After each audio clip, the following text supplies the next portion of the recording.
Assalamualaikum warahmatullahi wabarakatuh. Bertemu lagi dengan Bu Intan dalam pertemuan kita yang keempat. Alangkah baiknya sebelum kita memulai pembelajaran pada hari ini, kita membaca doa terlebih dahulu ya anak-anak. Berdoa bersama-sama dengan mengucapkan bismillah. Bismillahirrahmanirrahim. Amin. Nah, hadir semua kan anak-anak? Ya, masih dalam masa pandemi ya, jadi kita harus tetap menjaga kesehatan supaya kita bisa mengikuti pembelajaran setiap minggunya.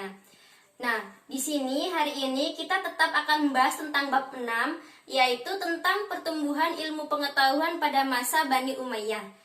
Ketika minggu lalu kita membahas tentang Bani Umayyah pada masa periode di Damaskus dan di Andalusia, nah hari ini kita akan membahas tentang ilmu apa sajakah yang berkembang pada masa Bani Umayyah dan kebudayaan apa sajakah yang tumbuh pada masa Bani Umayyah.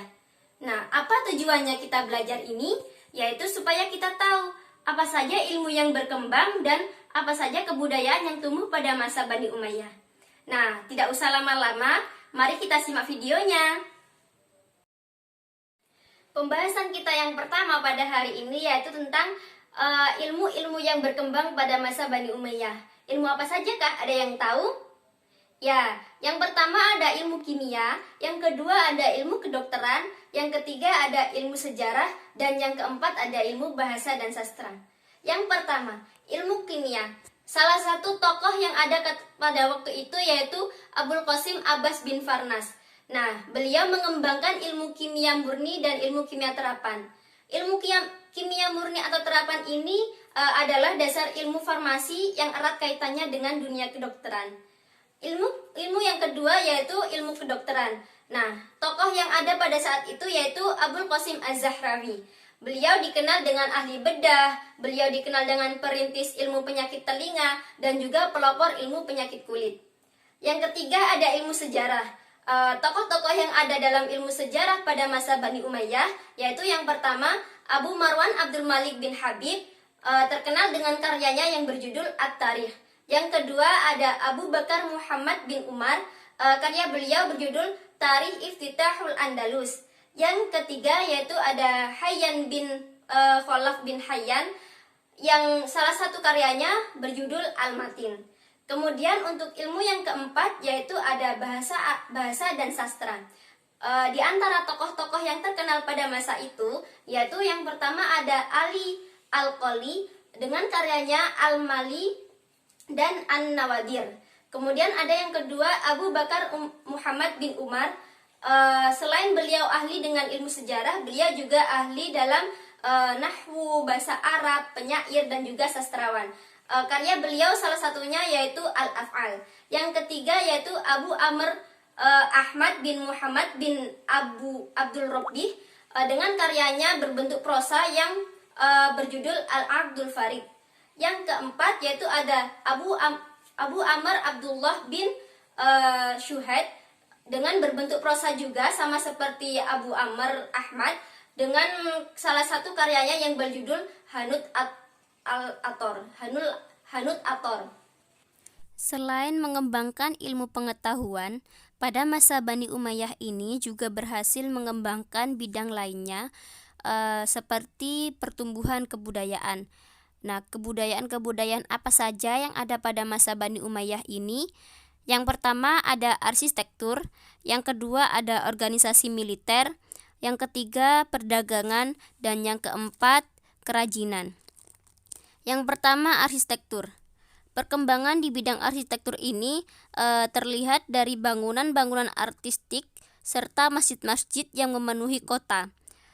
Kota lama dibangun menjadi kota modern, dipadukan dengan gaya Persia dengan nuansa Islam yang kental di setiap sudut bangunannya.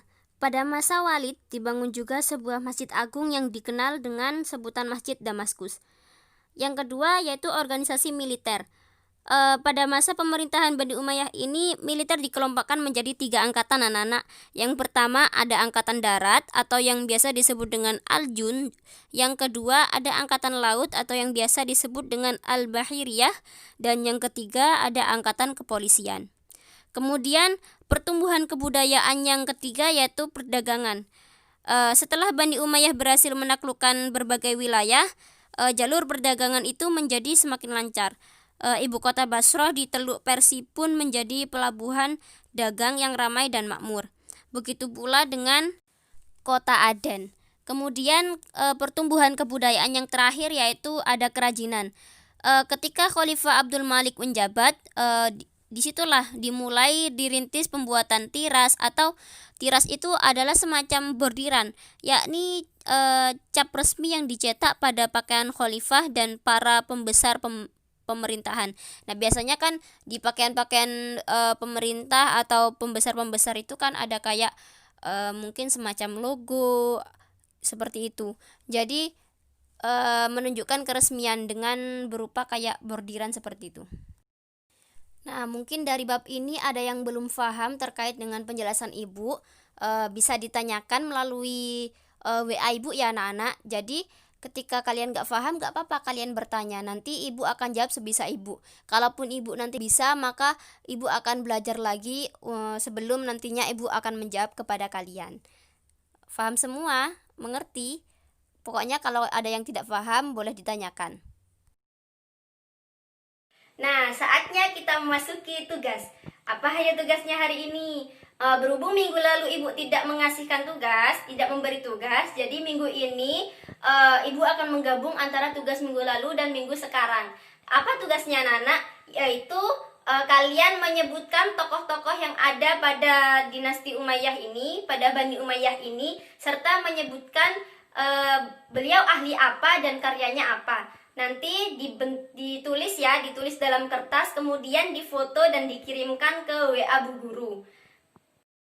Nah, kita sampailah di penghujung pada pembelajaran hari ini. Ibu akan beri kesimpulan sedikit pada pembelajaran hari ini, yaitu ada beberapa ilmu yang berkembang pada masa Bani Umayyah. Yang pertama ada ilmu kimia, ilmu kedokteran, ilmu sejarah, dan ilmu bahasa dan sastra. Kemudian ada kebudayaan yang tumbuh pada masa Bani Umayyah, yaitu arsitektur, organisasi militer, perdagangan maupun kerajinan. Nah, itu saja mungkin kesimpulan dari ibu. Jangan lupa dipelajari lagi ya anak-anak, supaya kita lebih banyak mengenal sejarah yang untuk dalam perkembangan ilmu pengetahuan pada masa Bani Umayyah maupun bani-bani yang lainnya di dunia Islam ini. Nah, untuk minggu depan kita akan memasuki bab 7, yaitu tentang rendah hati, hemat maupun sederhana untuk membuat hidup lebih mulia. Jangan lupa tetap belajar, tetap semangat meskipun dalam masa pandemi ini. Kurang lebihnya mohon maaf. Kita berdoa terlebih dahulu sebelum ibu akhiri. Alhamdulillahirabbil alamin. Sekian dari ibu. Wassalamualaikum warahmatullahi wabarakatuh.